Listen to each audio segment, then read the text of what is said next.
안녕하세요. 오렌지가 나은 교회 매일 만나 시간입니다. 오늘 본문 에스겔 14장 1절에서 11절까지 읽으면서 매일 만나 시작하도록 하겠습니다. 이스라엘 장로 두어 사람이 나와 내 앞에 앉으니 여호와의 말씀이 내게 임하여 이르시되, 인자야, 이 사람들이 자기 우상을 마음에 들이며 죄악의 걸림돌을 자기 앞에 두었으니 그들이 내게 묻기를 내가 조금인들 용납하랴. 그런즉 너는 그들에게 말하여 이르라. 나 주 여호와가 말하노라. 이스라엘 족속 중에 그 우상을 마음에 들이며 죄악의 걸림돌을 자기 앞에 두고 선지자에게로 가는 모든 자에게 나 여호와가 그 우상의 수요대로 보응하리니 이는 이스라엘 족속이 다 그 우상으로 말미암아 나를 배반하였으므로 내가 그들이 마음먹은 대로 그들을 잡으려 함이라. 그런즉 너는 이스라엘 족속에게 이르기를 주 여호와의 말씀에 너희는 마음을 돌이켜 우상을 떠나고 얼굴을 돌려 모든 가증한 것을 떠나라. 이스라엘 족속과 이스라엘 가운데 거류하는 외국인 중에 누구든지 나를 떠나고 자기 우상을 마음에 들이며 죄악의 걸림돌을 자기 앞에 두고 자기를 위하여 내게 묻고자 하여 선지자에게 가는 모든 자에게는 나 여호와가 친히 응답하여 그 사람을 대적하여 그들을 놀라움과 표징과 속담거리가 되게 하여 내 백성 가운데에서 끊으리니 내가 여호와인 줄을 너희가 알리라. 만일 선지자가 유혹을 받고 말을 하면 나 여호와가 그 선지자를 유혹을 받게 하였음이거니와 내가 손을 펴서 내 백성 이스라엘 가운데에서 그를 멸할 것이라. 선지자의 죄악과 그에게 묻는 자의 죄악이 같은즉 각각 자기의 죄악을 담당하리니 이는 이스라엘 족속이 다시는 미혹되어 나를 떠나지 아니하게 하며 다시는 모든 죄로 스스로 더럽히지 아니하게 하여 그들을 내 백성으로 삼고 나는 그들의 하나님이 되려 함이라. 주 여호와의 말씀이니라. 아멘. 오늘 함께 읽은 에스겔서 14장 1절에서 11절까지 말씀은 에스겔 12장부터 24장까지 이어지는 이 전체 큰 단락의 한 부분이 되겠습니다.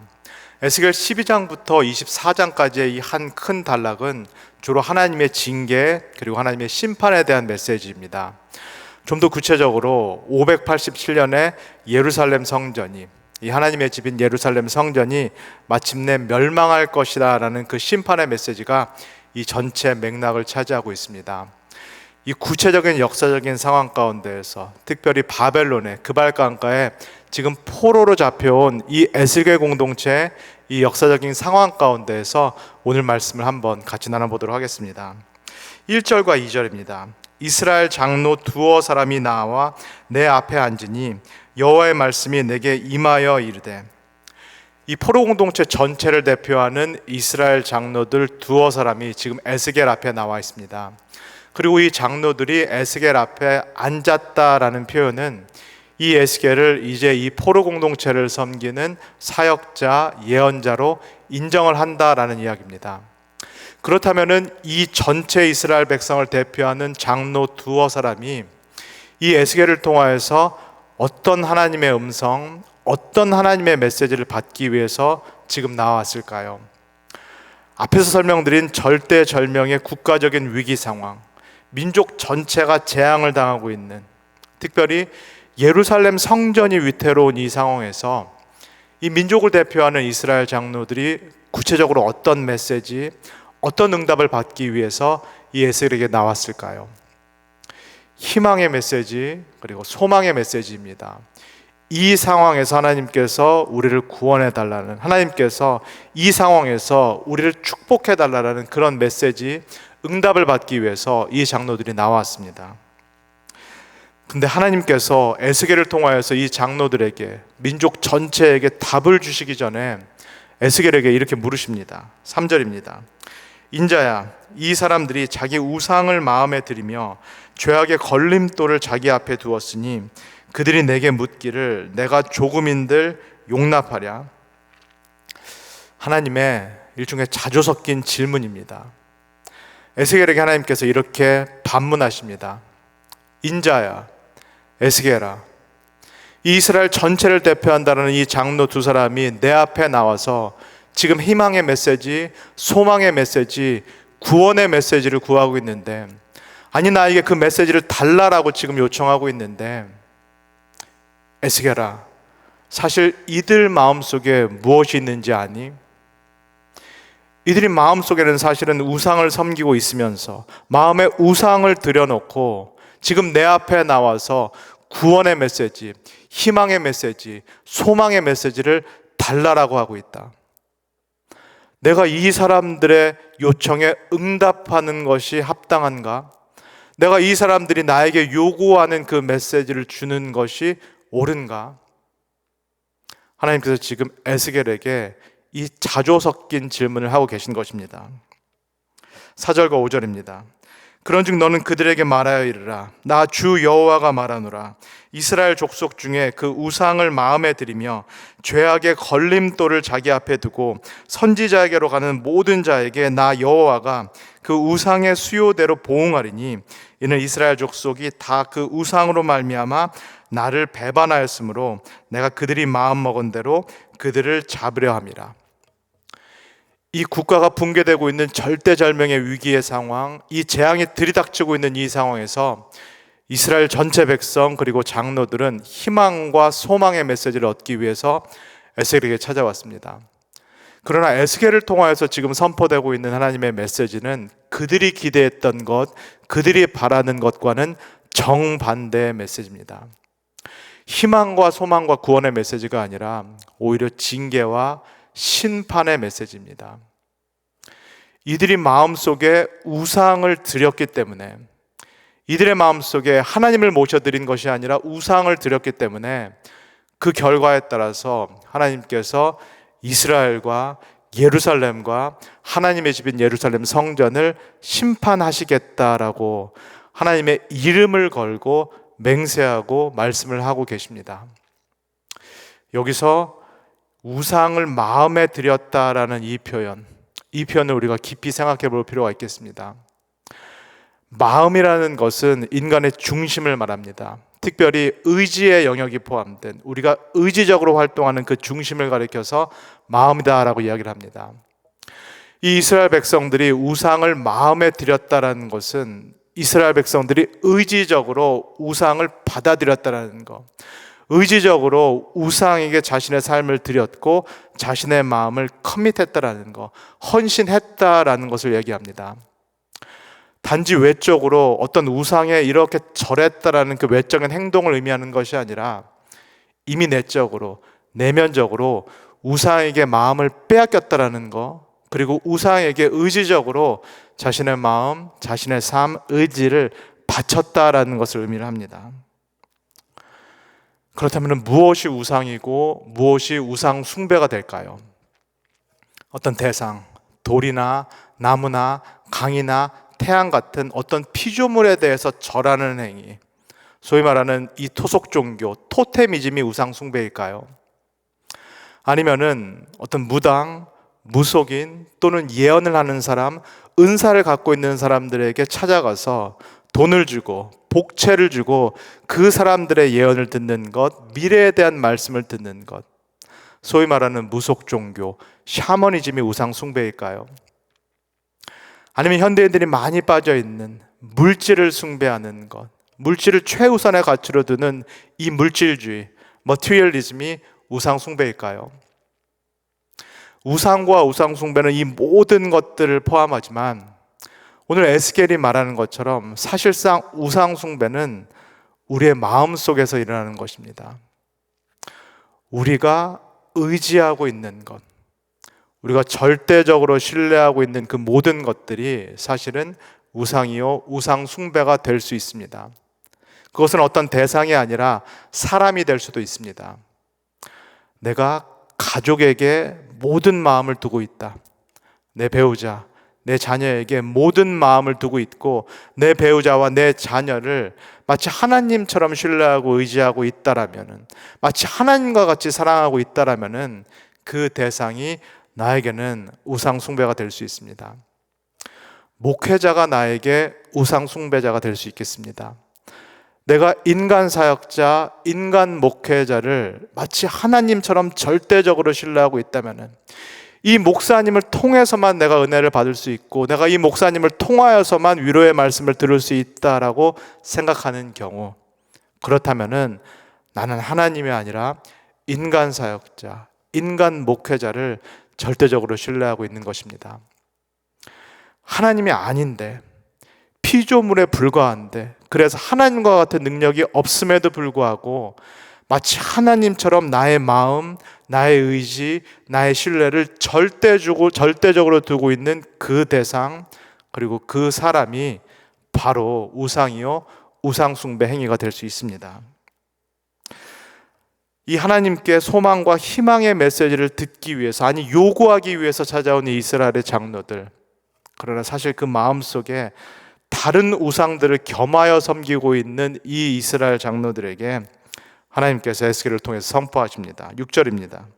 그런즉 너는 이스라엘 족속에게 이르기를 주 여호와의 말씀에 너희는 마음을 돌이켜 우상을 떠나고 얼굴을 돌려 모든 가증한 것을 떠나라. 왜 이스라엘에게는 우상 숭배가 허용되지 않을까요? 우상 숭배는 차차하고더라도 왜 이스라엘에게는 이 혼합주의적인 신앙이 허용되지 않을까요? 하나님을 섬기면서 동시에 의지할 수 있는 여러 것들을 동시에 섬기는 이 혼합주의, 하나님과 함께 물질이라든가 권력이라든가 사람을 함께 의지하는 이 혼합주의적인 신앙조차도 왜 이스라엘에게는 허용되지 않을까요? 하나님을 사랑하면서 동시에 같은 마음으로 가족을 사랑하고 배우자를 사랑하고 자녀를 사랑하는 것, 하나님을 섬기듯이 의지하듯이 같은 마음으로 주의 종, 인간 목회자, 사역자를 의지하고 섬기는 것, 이 동시에 하는 혼합주의마저 왜 이스라엘 백성에게는 허용되지 않을까요? 그것은 바로 이스라엘이 신앙하고 있는, 이스라엘이 관계를 맺고 있는 이 하나님은 질투하시는 하나님이기 때문입니다. 이 하나님은 당신 옆에 어떤 라이벌과 같은 그런 대상들을 두기를 원하시지 않는 하나님이시기 때문입니다. 우리의 마음이 여러 갈래로 흩어져서 하나님도 섬기고 다른 모든 것들도 동시에 섬기는 그 우리의 마음을 이 질투하시는 하나님께서는 원하시지 않으시기 때문입니다. 하나님께서 우리에게 원하시는 마음은 하나의 마음, 흐트러지지 않고 갈라지지 않은 하나의 마음, 그리고 우리의 삶 전체가 이 하나님께만 집중하고 헌신되는 그러한 삶을 요구하시는, 그 질투하시는 하나님이 바로 이스라엘과 관계 맺고 있고 우리와 관계 맺고 있는 하나님이시기 때문입니다. 이스라엘과 또 우리가 맺고 있는 하나님이 이런 하나님이라면은 우리 편에서는 질문을 드릴 수 있겠습니다. 우리가 이 땅에 사는데 이것이 가능한가요? 하나님은 눈에 보이지 않고, 사실은 눈에 보이는 것은 물질이요, 권력이요, 사람이요, 인간관계요, 이 모든 것들인데 눈에 보이지 않는 하나님을 의지하는 것보다는 사실은 이 눈에 보이는 것들을 의지하는 것, 이것은 우리에게 불가피하지 않나요? 하나님께서 우리에게 사랑하고 섬기라고 가족을 주셨고 배우자를 주셨고 자녀를 주셨는데, 하나님과 마찬가지로 이들을 사랑하는 것, 이것이 하나님의 뜻 아닌가요? 하나님께서 주의 종을 세워주셨기 때문에 그 주의 종을 신뢰하고 마치 하나님처럼 주의 종을 섬기는 것, 이거 하나님 뜻 아닌가요? 하나님께서 지금 불가능한 것을 우리에게 요구하고 계신 거 아닌가요? 하나님께서 우리에게 무리한 것을 요구하고 계신 것 아닌가요? 이스라엘도 하나님께 이렇게 반문할 수 있고 우리도 하나님께 이렇게 반문할 수 있겠습니다. 그런데 에스겔을 통해서 말씀하신 하나님은 결코 물러서지 않으십니다. 7절입니다. 이스라엘 족속과 이스라엘 가운데 거류하는 외국인 중에 누구든지 나를 떠나고 자기 우상을 마음에 들이며 죄악의 걸림돌을 자기 앞에 두고 자기를 위하여 내게 묻고자 하여 선지자에게 가는 모든 자에게는 나 여호와가 친히 응답하며. 무슨 말씀처럼 들리시나요? 하나님께서 이스라엘에게 뭐라고 말씀하시는 것처럼 들리시나요? 한마디로 내 자신을 알라라는 말씀입니다. 내 자신이 정확히 누구인지 분명히 똑똑히 알라라는 말씀입니다. 내가 정확히 어떤 공동체에 속해 있는지, 누구 나라에 속해 있는지를 정확히 분명히 알라라는 말씀입니다. 혈통적으로 이스라엘에 속해 있든지, 아니면은 이스라엘 가운데 거류했던 외국인이었는데 이 이스라엘 백성이 됐든지 간에 너희가 누구인지, 너희가 어떤 공동체에 속해 있는지, 이스라엘이라는 이 이름이 정확히 무엇을 의미하는지 분명히 알라라는 말씀입니다. 우상숭배 규정은 이스라엘 밖에 있는 사람들에게는 적용되지 않습니다. 이 언약 백성 밖에 속해 있는 사람들에게는 우상숭배 금지 규정이라든지 혼합주의 금지 규정이 사실상 적용될 수도 없고 적용될 필요도 없습니다. 이 언약 백성 밖에서 생활하는 사람들에게는 어쩌면 우상숭배라든가 혼합주의는 매우 자연스럽습니다. 본성상 자기 자신만을 위해서 사는 삶이 그들에게는 너무나 자연스럽습니다. 자기 자신만을 위해서 살기 때문에 종교마저도, 그들의 신들마저도, 우상들마저도 사실상 자기 자신만을 위해서 이용하고 소비하는 것, 이것은 언약 백성 바깥에 있는 이방인들에게는 너무나 당연하고 너무나 자연스러운 일입니다. 그러나 언약 관계 안으로 들어온 이 이스라엘 백성들에게는 우상숭배와 혼합주의가 허용되지 않습니다. 왜냐하면 이 이스라엘 백성은 하나님을 통하여서 이 언약 관계 안으로 들어온 구원을 받은 백성들이기 때문입니다. 구원을 받았다라는 거, 이제는 내가 나 개인이 아니라 언약 백성의 일원이 됐다라는 것은 무엇을 의미하나요? 자기 자신만을 위한 삶에서부터 구원을 받았다라는 것을 의미합니다. 나만을 위했던 그 삶으로부터 구원을 받았고 이제는 하나님과 이웃을 향한 이 열린 삶으로 초대를 받았다라는 것을 의미합니다. 그렇다면은 이 초대를 받았음에도 불구하고 이 언약 백성이 되는 이 특권을 내가 무조건적인 은혜를 통해서 받았음에도 불구하고, 그럼에도 불구하고 구원을 받은 사람으로서의 삶을 살지 않는다면, 그럼에도 불구하고 언약 백성의 일원으로서의 삶을 살지 않는다면은, 그렇다면 어떻게 되나요?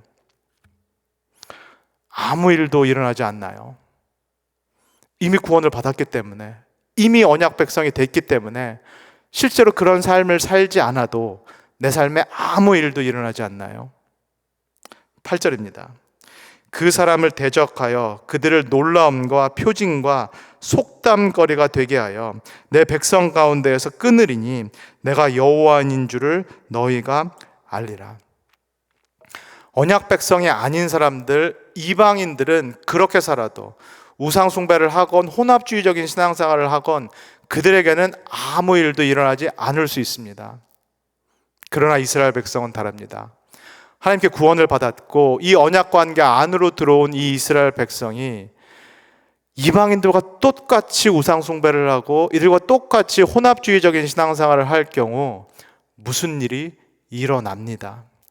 오늘 8절에서 말하는 것처럼 하나님의 징계와 하나님의 심판이 이 언약 백성, 이스라엘 백성에게 임합니다. 내가 구원을 받았기 때문에, 내가 예수 그리스도를 믿었기 때문에 구원은 나에게 있어서 따놓은 당상이다. 나는 무조건 죽어서 천국에 간다. 나는 하나님의 구원의 약속을 받았고 나는 첫사랑의 경험, 그 하나님의 체험이 있기 때문에 사실은 어떻게 살아도 내 구원은 이미 보장이 돼 있다. 예정 아닌가? 하나님께서 나를 구원하시기 위해서 예정하신 것 아닌가? 그 얘기는 내가 어떤 삶을 살아도 우상숭배든 혼합주의적인 신앙생활이든 비윤리적인 삶을 살든 내가 죄인이기 때문에 계속 죄를 짓든 어떤 삶을 살아도 나는 은혜 가운데 있는 것이 아닌가? 제대로 살아라, 윤리적으로 살아라, 율법을 지키며 살아라, 이거 율법주의 아닌가? 행위로 구원을 얻는다는 얘기 아닌가? 오직 믿음으로 구원을 얻기 때문에 이런 것들은 나에게 필요하지 않다. 구약의 이스라엘 백성이 정확히 이런 생각을 하다가 결국은 하나님의 큰 징계와 심판을 받게 됩니다. 하나님의 언약의 그 특혜, 그 특권만 누리고 하나님의 언약에 딸려있는 의무와 책임을 등한시하다가 무엇보다도 이 언약 관계에 있어서 핵심이라고 할 수 있는 10계명의 제 1계명, 나 외에 다른 신을 섬기지 말라, 나 외에 다른 신을 섬기지 말라. 그리고 이 1계명을 어겼을 때 하나님께서 언약 관계에서 너를 제외시키겠다, 너를 죽게 만들겠다라는 이 심판의 말씀, 이 경고의 말씀, 이 말씀을 소홀히 했던 이 이스라엘이 결국은 587년에 이 하나님의 집이라는 예루살렘 성전이 무너지는 그 심판, 그 큰 징계를 하나님께 당하게 됩니다. 오늘 우리가 함께 들은 이 에스겔 말씀을 우리가 한번 진지하게 생각해 보면 좋겠습니다. 이 말씀을 우리가 하나님의 말씀으로 진지하게 듣기를 소원합니다. 이 시간에 그저 매일 만난 묵상 시간이기 때문에 내가 그저 가볍게 듣고 소비하는 그런 시간으로 생각하지 마시고, 지금 들으신 이 말씀이 우리를 향한, 그리고 나를 향한 하나님의 말씀이다라고 생각하시고 진지하게 들을 수 있기를 소원합니다. 에스겔을 통해서 본 것처럼 하나님은 우리와 맺고 계신 언약의 주인 되십니다. 하나님은 그가 주도적으로 우리와 언약을 맺으셨습니다.